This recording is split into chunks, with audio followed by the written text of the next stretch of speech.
After months and months of seeing Hashem's control over every facet of creation, after months and months of being warned, Paro is given the final warning. Moshe Rabbeinu walks in and says, if you do not allow the Jewish people to go, every firstborn in Mitzrayim is going to die. And then Moshe concludes, and after this, all of your servants are going to come running to me. They're going to demand that the Jewish people leave. Rashi is bothered by an inconsistency. Hashem said to Moshe, tell Paro that Paro is going to come running. Yet Moshe Rabbeinu changed it around. He didn't say to Paro that you, Paro, are going to come running to me. He said, all of your servants are going to come running. Why did Moshe Rabbeinu change the directive that Hashem gave him? And Rashi explains that what Moshe Rabbeinu was doing was giving kavod l'malchus. It wasn't respectful to say to the king that you, your majesty, are going to come running to me. Not respectful. It's not the way you speak to a king. Therefore, what Moshe Rabbeinu did was he changed the language. All of your servants are going to come running to me. Mikan, says Rashi, from here we learn, chayev adam, a man is obligated to give kavod l'malchus. And while this Rashi is an important lesson to learn, there's a major problem with this Rashi.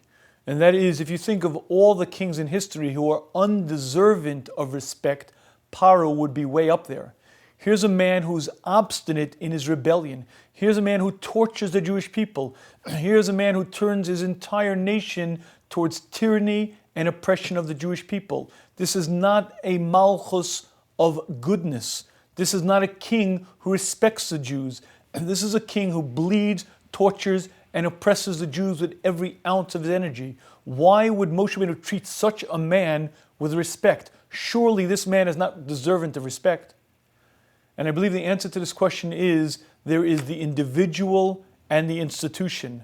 The individual may be a lout, he may be a Russia, and as an individual I may not respect him, but he occupies a position. As long as he occupies that position, I have to treat that position, I have to treat that institution with honor. He is the king. I may think about him what I think about him. I may regard him as an individual of tremendous wickedness, but the bottom line is he is the king, and the Torah obligates us to respect the institution.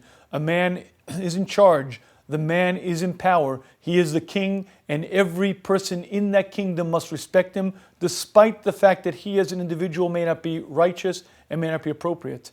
And I believe this is a tremendous lesson to us in our current times.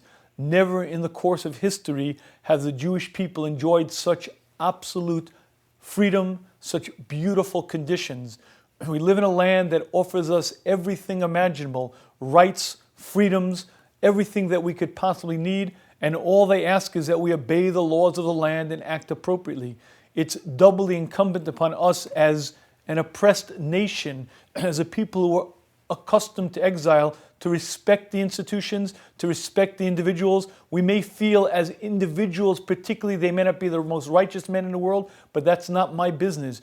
If the man occupies a position of power, whether it be a mayor, a governor, a senator, or the presidency, that man represents Malchus, and it's incumbent upon every Jew to respect the institution. My feelings about the individual are my feelings, but as long as he occupies that position of power, it's an obligation upon me to respect him. I have to respect the institution.